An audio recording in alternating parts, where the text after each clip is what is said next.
Can you hear me very well? I hear you very well, loud and clear.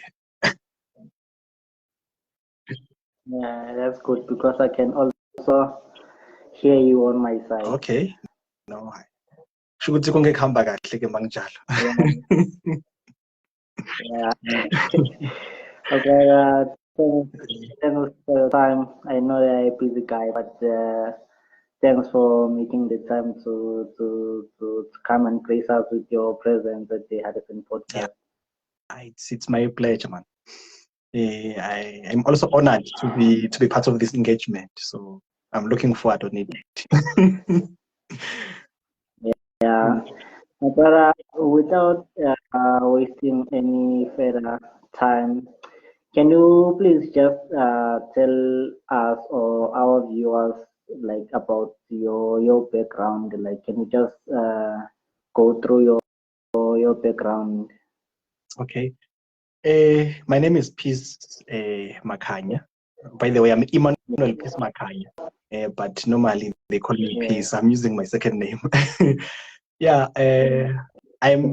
I'm from Dundonald, but I was born at Deep Daily. I used to stay at Deep Daily. I started there from grade 1 until grade 6. Then I moved to Dundonald. When I was growing, I was usually active at school. I was doing debates, sketches, and everything. So when I grew up, then so I'm one of the person or loudy, in a crowd, and then on a community interested heart.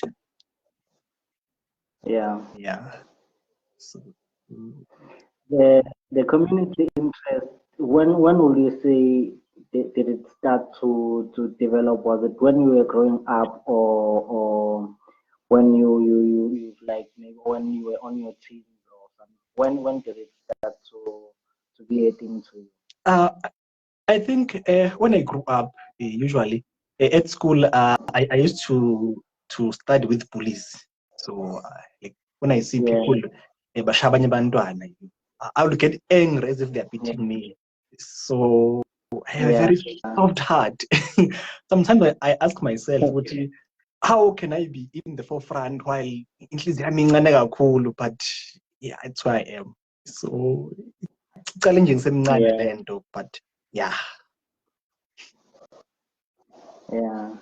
Has it been a good journey? Yes, it's been a good journey, but it's not an easy one.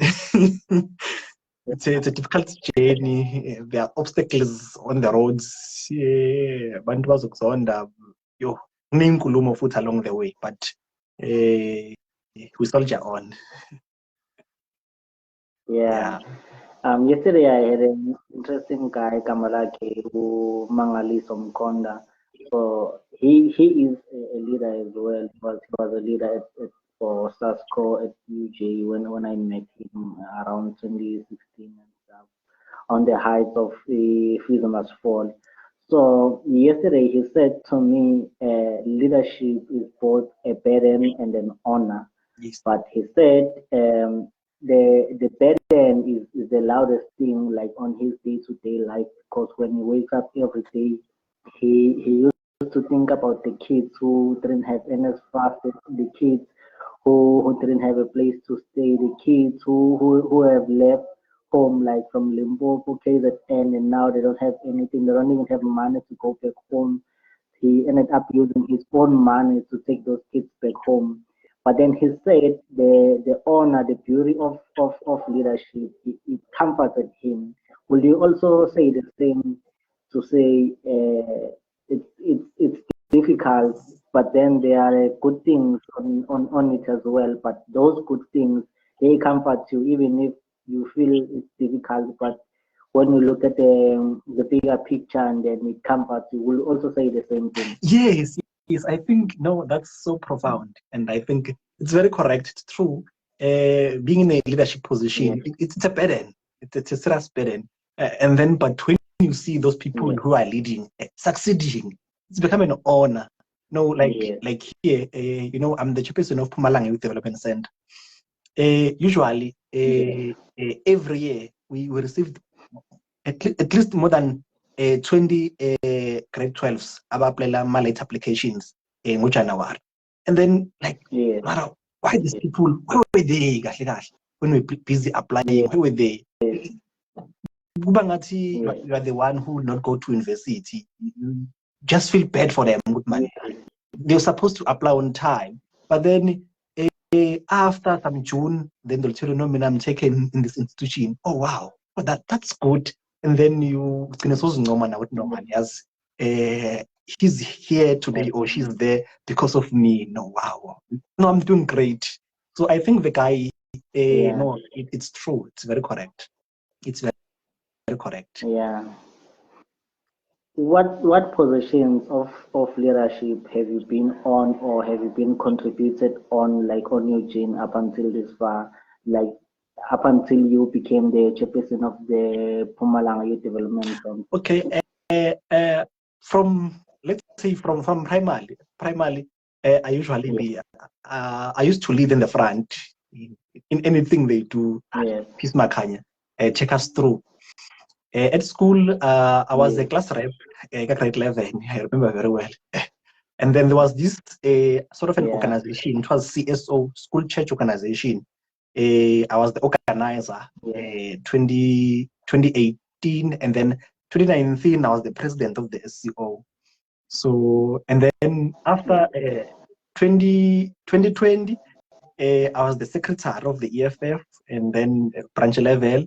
2021, I was re-elected also as secretary, and then I was also the coordinator of the sub-region in the EFF. So the whole 25 sub-region, like Chief Albert, were coordinated by me. So I've been leading. After that, then I'm leading now at Phumalanga. What were your main roles, like, as a, for example, when you were a chairperson at SCO, what were your main roles there? What were you doing on a day-to-day basis? We usually organizing a church service. Normally, when we are writing stuff, before we write, we usually organize a church service whereby everyone will come, and then we sing, we pray for our examination, so that when we're writing, we were requesting the Almighty to be with us through the writing process. So I'll make sure that everything is organized.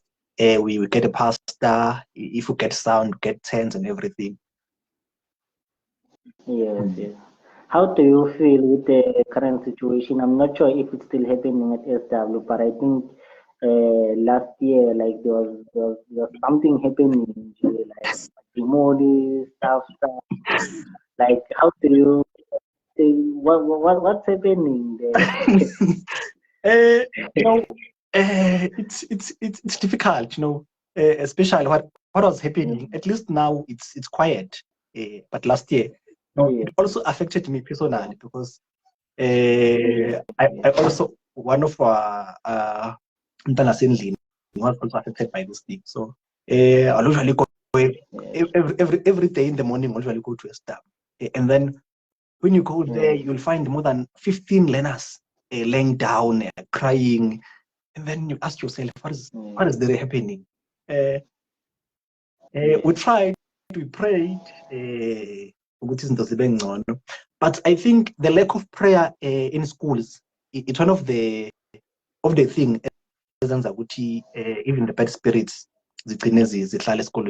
usually when we're still growing up, we'll pray every day from quarter to 8 until 8 will be at assembly praying.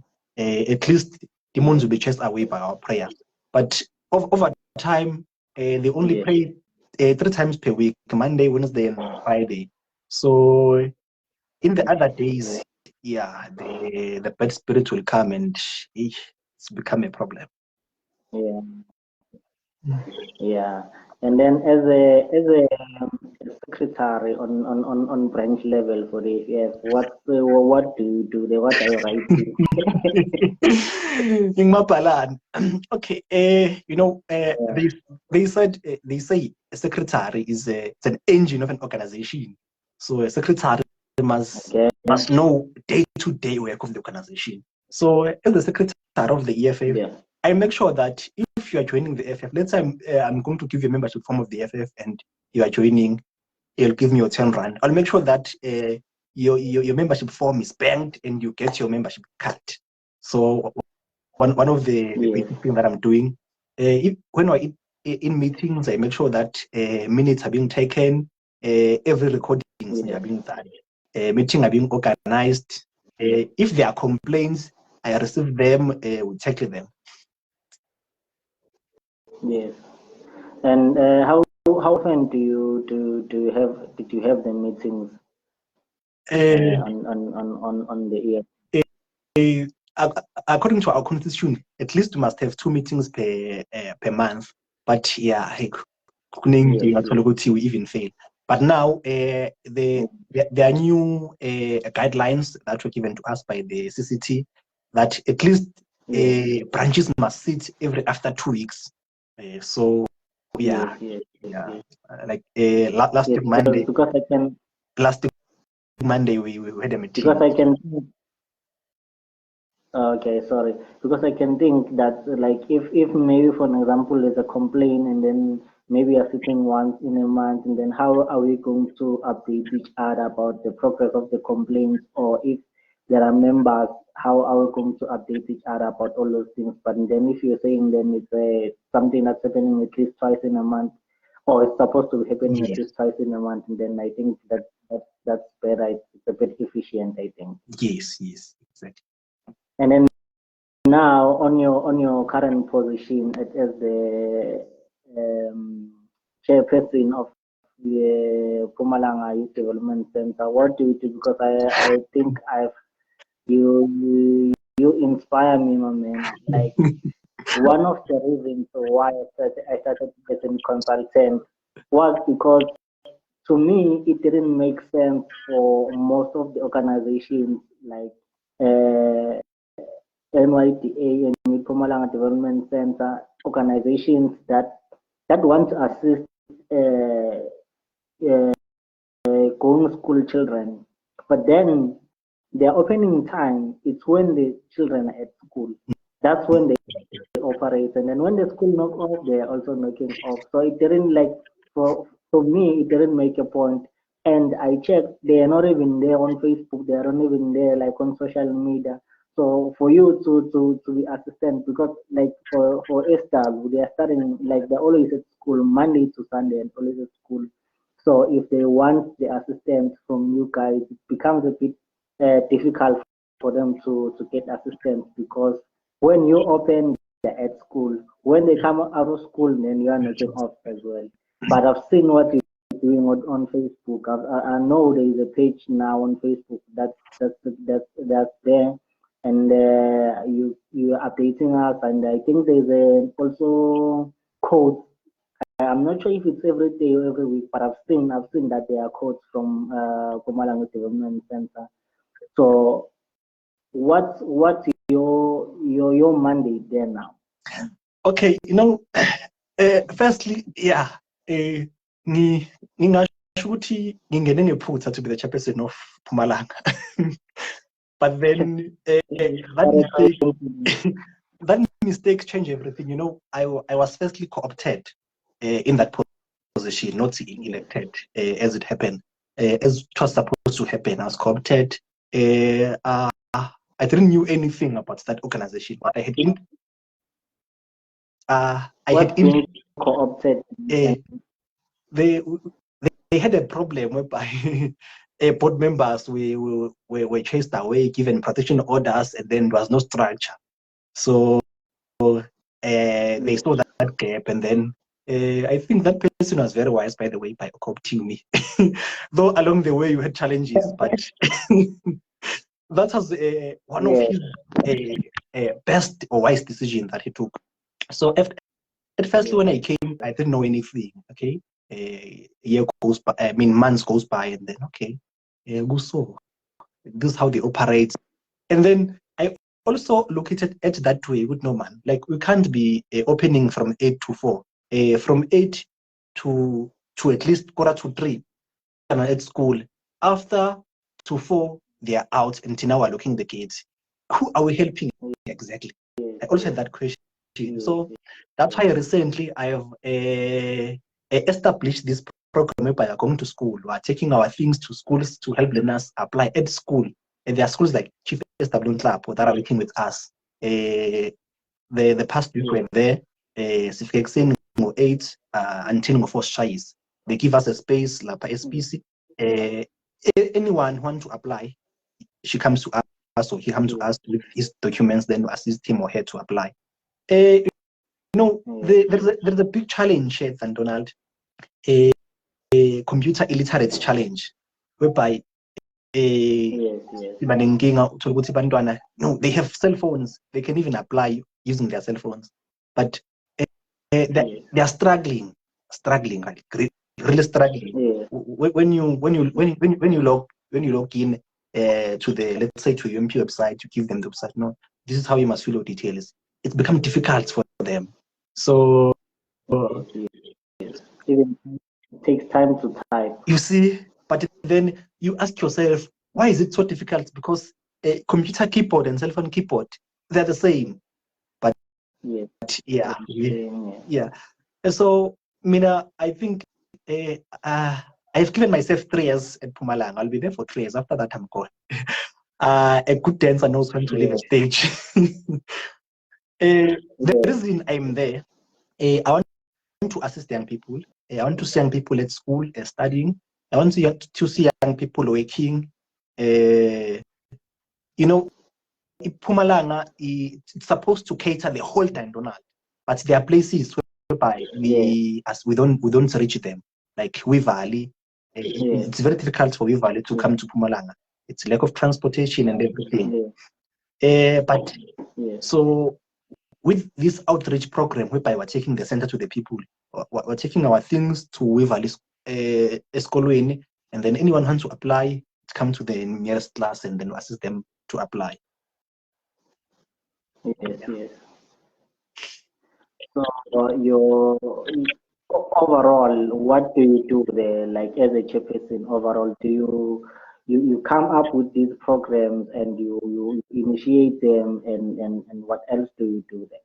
No, I'm getting my hands dirty. As the chairperson, by the way, I'm supposed to be giving them guidance, rules. Hey, do this and do that and do that. Then I sit down. So there are staff members who are responsible for that. Chairperson, it's so to give them tasks, you do this and you do that, and then I'm getting my hands dirty. When I propose a particular program, I make sure that I am there. Everyone execute it. We're also there helping each other. Like when we're going to school, like I suppose not be going to school. Staff members must go to school and do those programs. But you'll see me there leading in the forefront with them to make sure that what we're here, it's being done. What we're here for, it's being done. So I'm getting my hands dirty. I think if I remember correctly, you told me that you were studying somewhere. Was it GS where you were studying over? No, I was studying at UNISA. I'm currently at UNISA. UNISA, University of South Africa. What are you studying? I'm doing life and environmental sciences. Okay. Yeah. So is your course, does your course have a link to everything else that you do, or the course is separate and then what you do also is separate? It's separate. Because like for me, like for an example, I did engineering, but then in my day-to-day life, in most cases, like I don't do engineering. I only stop at engineering, like at work. Then after work, it's business, it's NPO, it's social work, social entrepreneurship, and all those kind of things.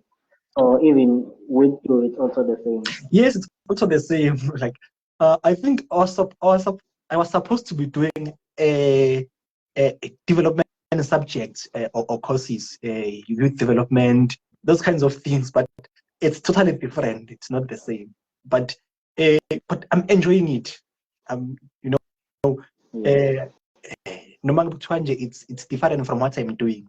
I think for me, I was supposed to be doing any course that's related to community development. Yes, yes. But I find myself doing something But that's then not related. do you see the appreciation, like to say, as much as you're studying a different course and you are doing different things, but do you see the appreciation, like for example, I did engineering, and in most cases, in my day-to-day job, I usually like find faults of of issues and errors of the things that I work with.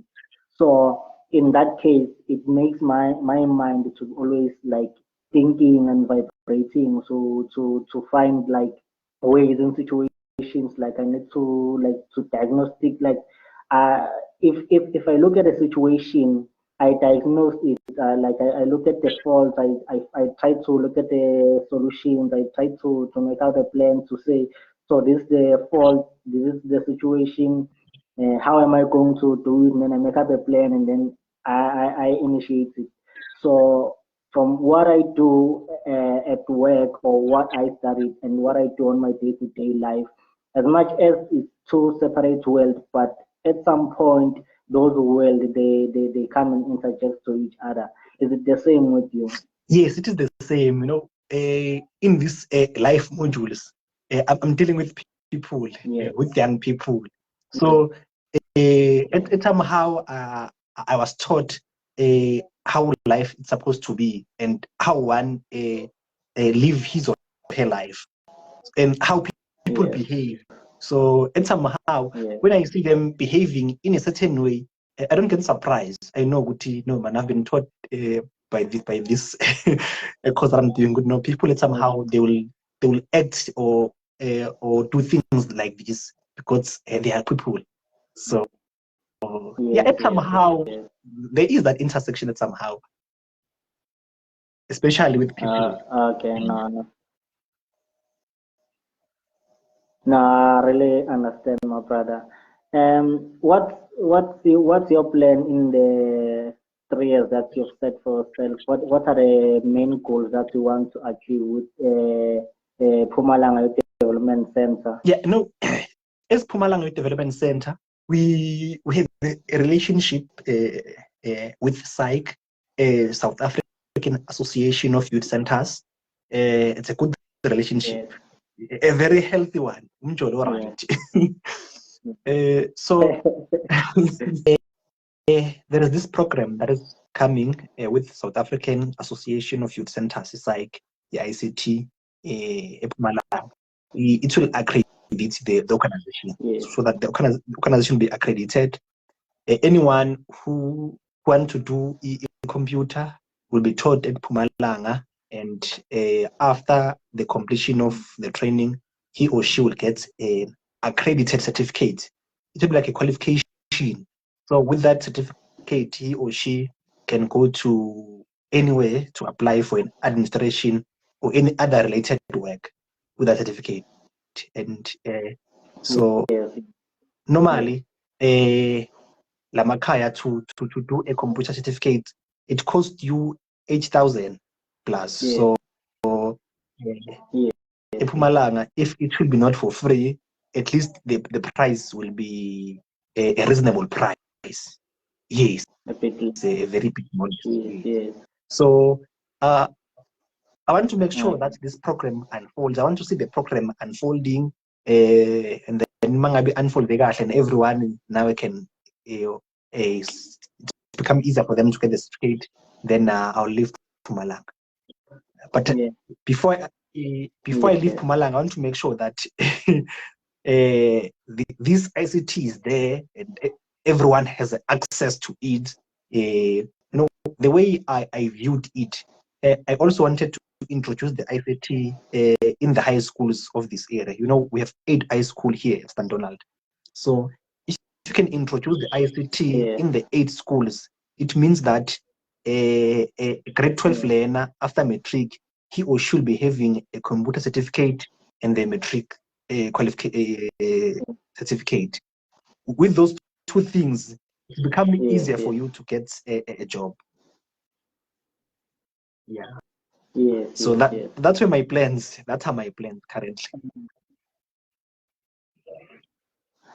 Okay. If possible, maybe I don't know how, but when we started into this entrepreneurship, community building, and NPO work, there was an initiative that we had, me and my friend Mangoba Kumalo. So we had an initiative, we call it All Students Must Drive campaign.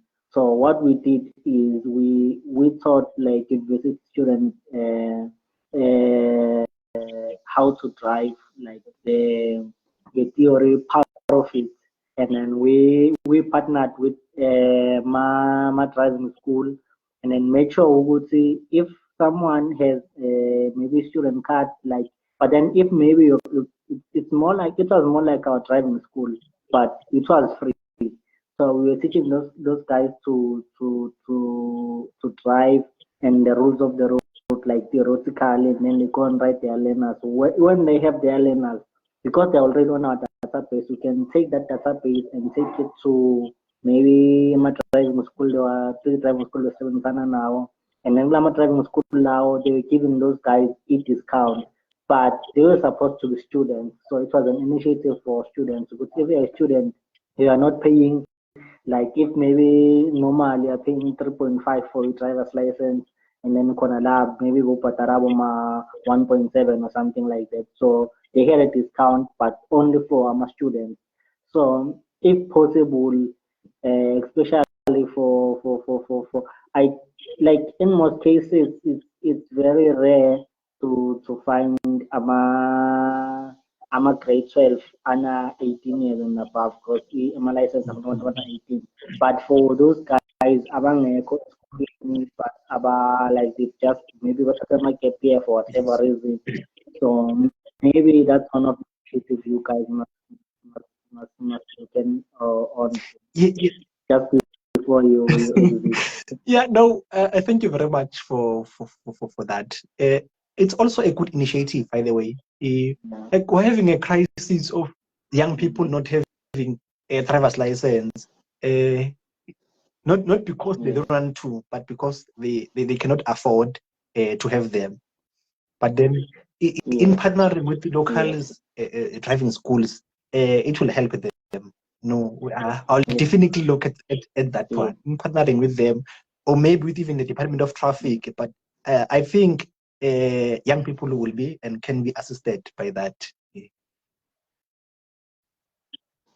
Yeah, maybe put the age gap to say maybe 18 to 21 or something like that. Maybe it's going to be a bit reasonable to say we understand someone who's less than 21 days, lately or no source of income for them to be able to provide that kind of a service for their own. They are only going to rely on their parents or like external sources, like maybe Phumalanga Development Center. So maybe if you can put the like age somewhere there, and then maybe they can Yes, I think that'll be perfect.